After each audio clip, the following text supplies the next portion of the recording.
Hi guys and welcome.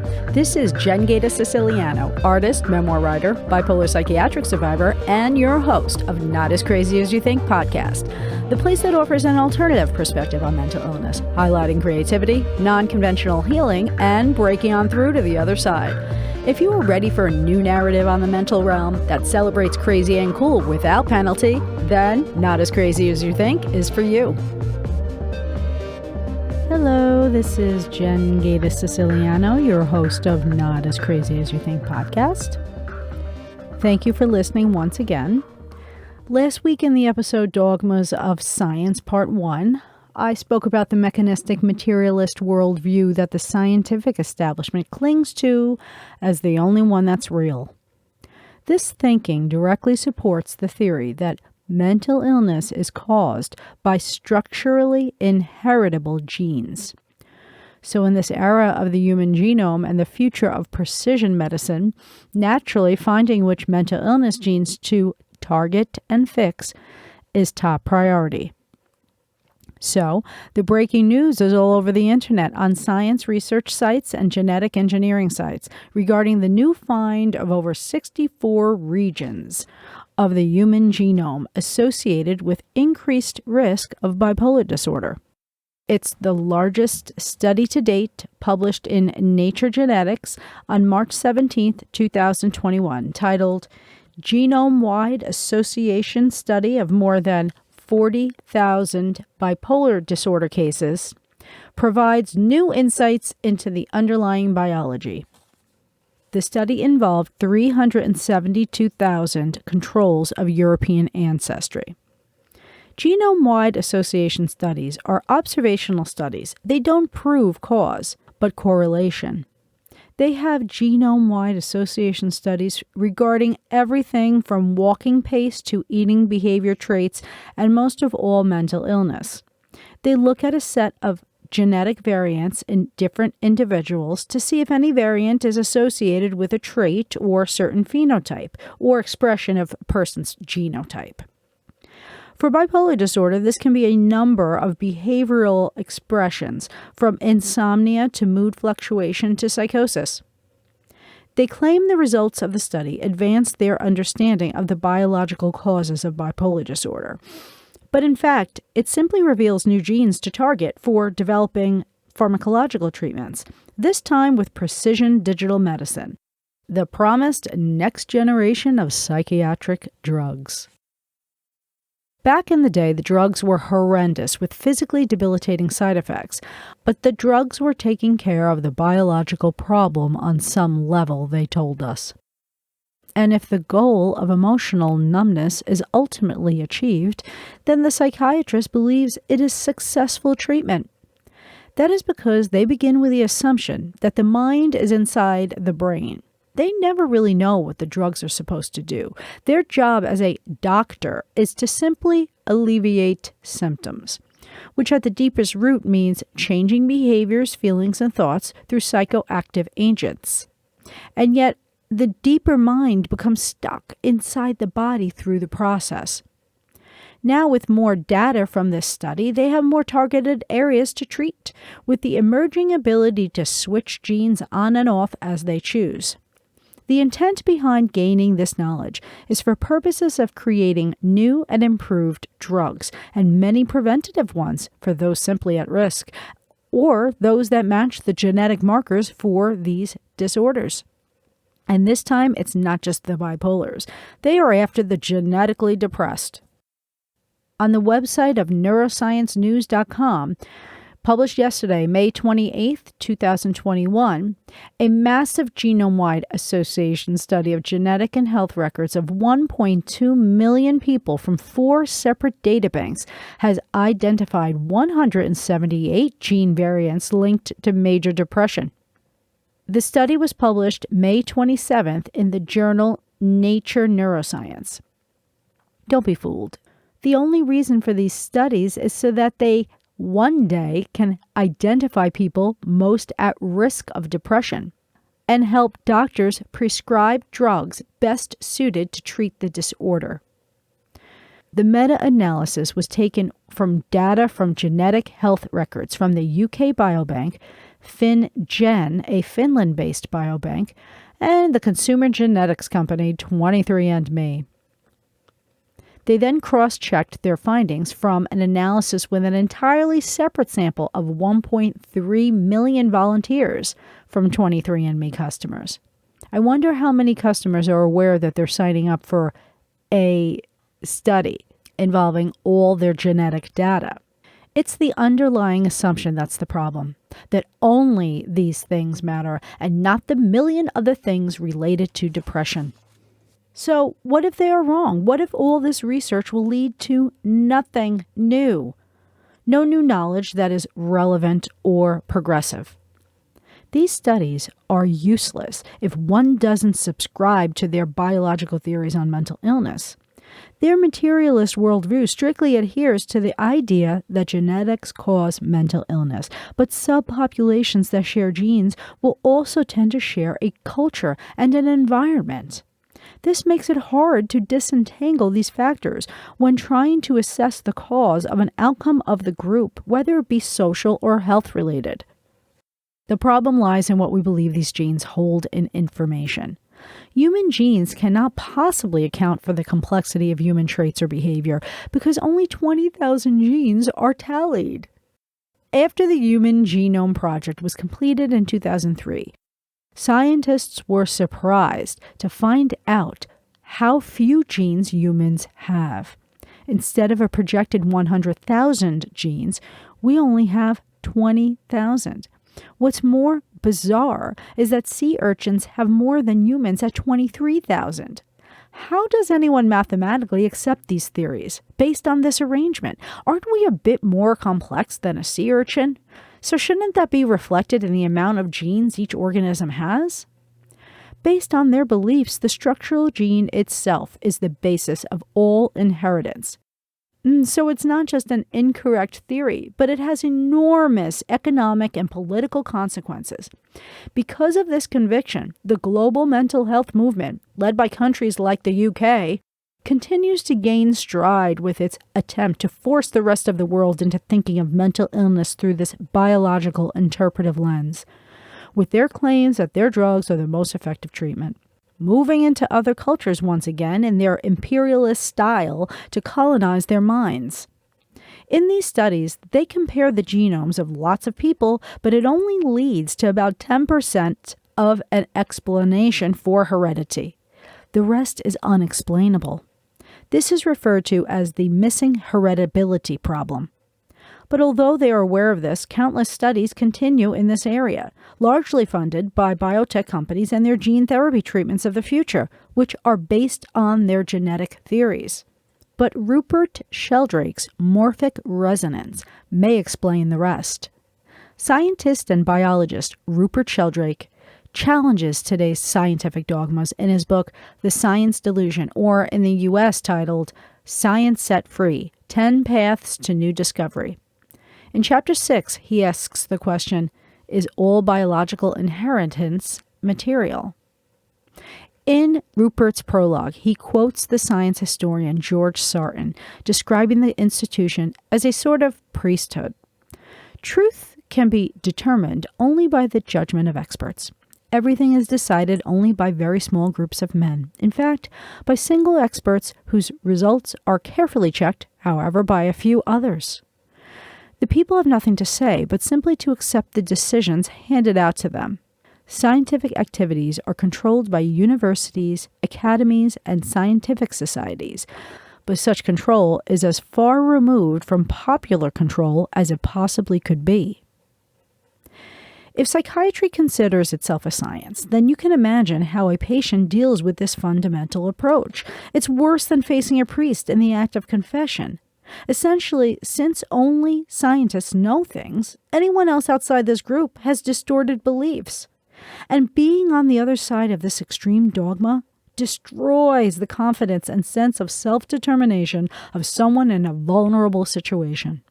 But it doesn't matter to them because self-determination isn't real, especially for one of the mentally ill. The only thing that's real is what genetics say. As scientists, they at least have a better chance at self-determination, even though they know it's not true. Committed materialists don't believe the mind experience even exists. It's crazy. They deny what's inside their own minds so that they can have a theory that's right. Because of this rigid dogma, people are reluctant to be open to new ideas. Rupert discusses that this is the historical result of what happened in Europe in the 17th century. Science was the third way outside of the Christian worldview, who were divided between Protestants and Catholics. By discovering the laws of nature through science, humans could get direct access to God's mind, working even better than religion. Science was enlightenment, but made sense spiritually, until that came to be seen as an obstacle. In time, the very process of science became anti-religious. Today, the majority of scientists are not European anymore and don't have that historical baggage. Many are Chinese, Indian, from all over the world with perspectives outside of the mechanistic framework. They just go along with this material worldview for sake of keeping their jobs. Rupert says that a return to pluralism needs to be put forth in science. In all other areas, we have many different points of view.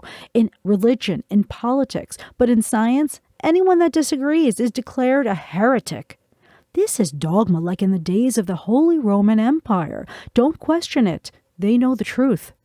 The dogmatics won't try anything else until they drive their stupid theories into the ground through generations. They refer to the alternative research as unnecessary because given the mechanistic theory of life, cracking the genetic code, sequencing genomes, and modern brain scanning techniques will one day explain everything. And there will be no alternative considered until this has failed. But it is failing very obviously in psychiatry, and yet the global mental health movement staunchly moves forward, spreading itself like a lie virus all over the world. This is no longer just theory. Standing by these theories without any critical thinking is affecting the world in a huge way, and it is irresponsible for us to let it continue. These pseudo-skeptics look at their world through denial and do not consider alternative evidence, just the evidence that supports their theory. This is a belief system, not what the practice of good science is actually revealing. Rupert asks the question, should science be a fundamental belief system, or should it be based on open-minded inquiry into the unknown? I've been waiting my whole life for them to open their minds and look at the right evidence. But true healing is not where the money is, not for Big Pharma. Comparative research with other therapies for mental health, providing an experientially evidence-based system outside of drug studies, include therapies that do not fit into the materialist worldview. But they are valid treatments.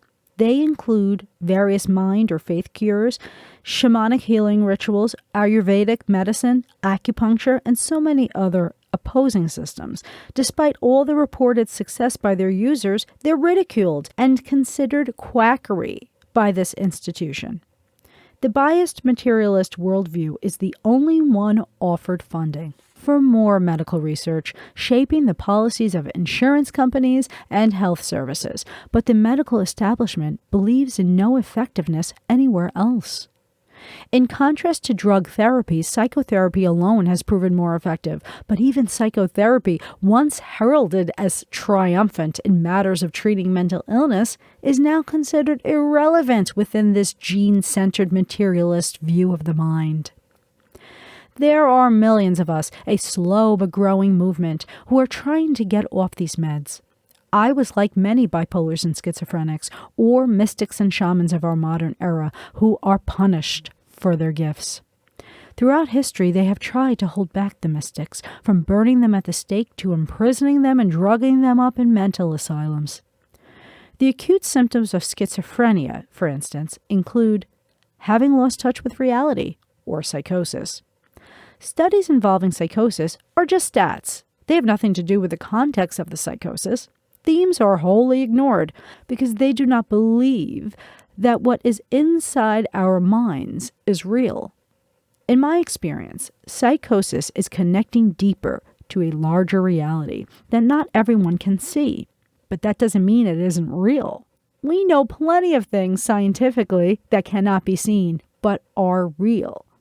My shamanic dismemberments or psychotic experiences continue to show me things I could never have known without them. A deep wisdom and understanding of how things relate to each other through space and time. But they don't want to talk about these unreal things, and yet physicists understand the potentialities of a quantum universe.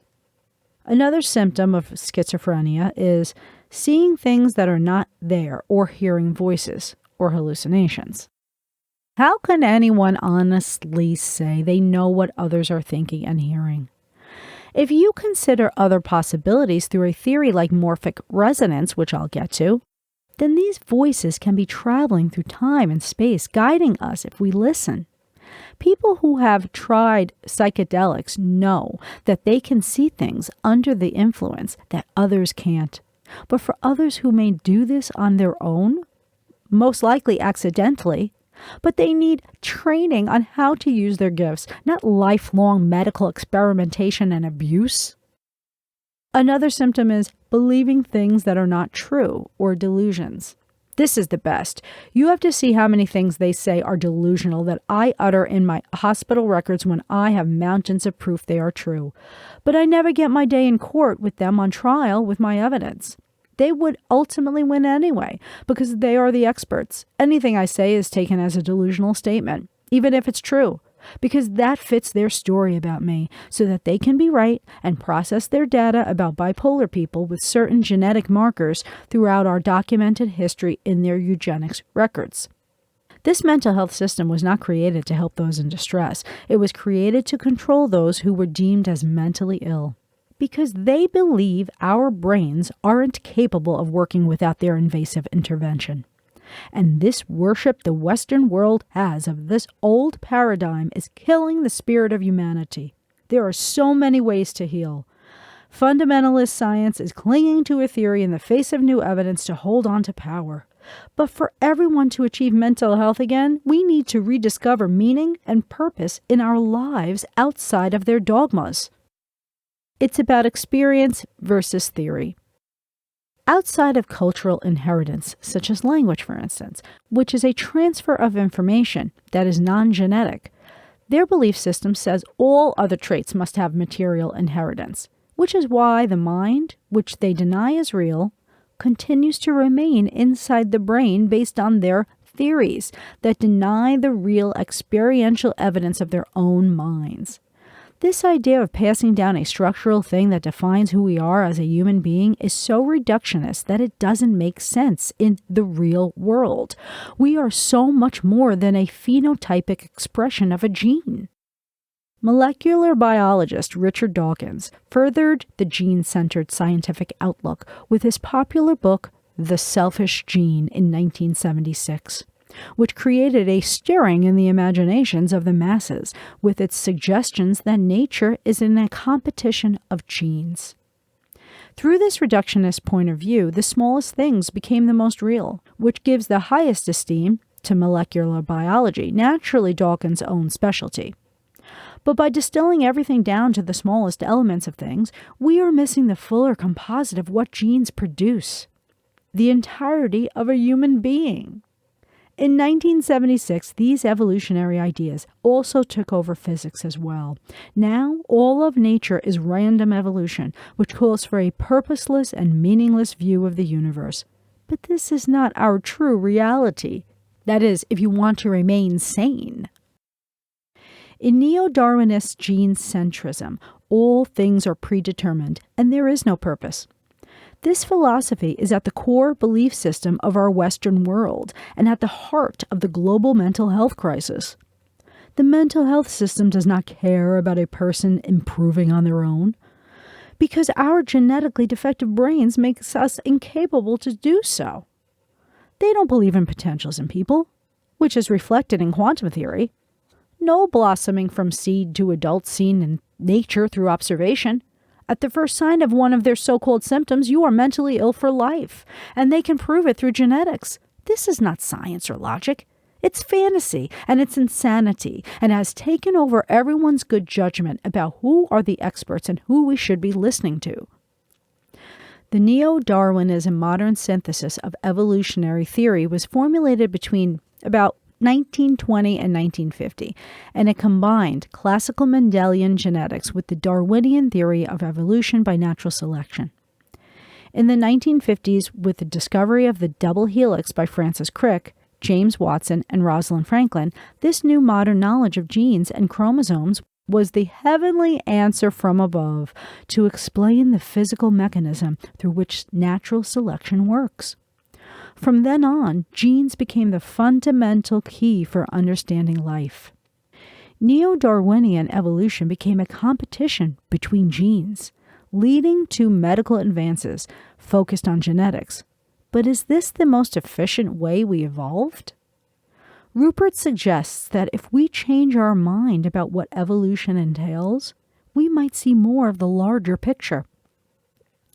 We can evolve much quicker through morphic resonance, which is most likely true because it explains so many phenomena that are unexplainable with their current mechanistic model. If offspring can inherit acquired characteristics, for instance, this creates a much more purposeful role of co-creativity. Morphic resonance is the idea that nature forms habits that evolve. Habits require a kind of memory within nature when similar patterns of activity influence subsequent patterns of activity across resonance of time and space. Morphic resonance is non-local. It involves a transfer of form or information rather than a transfer of energy. And it includes all self-organizing systems, from atoms to plants to animal societies. Morphic fields include social fields that link together and coordinate the behavior of groups, as well as mental fields that underlie mental activities and shape the habits of minds. Explains Rupert, we are connected to the past by memory and habit, and to the future by desires, plans, and intentions. Are these memories and virtual futures contained materially within brains in the present? Or are minds connected to the past and future by non-material links? It's obvious to me that future goals exist in a realm of possibility. They are not material. In quantum physics, the wave function maps potential future states of a system in terms of a mathematical description of possibilities. In the human mind, neither the future or the past is material. The subject chooses among future potentials, and the direction of mental causation runs from the future to the present. Both past and future have effects on the present through memories, habits, and choices.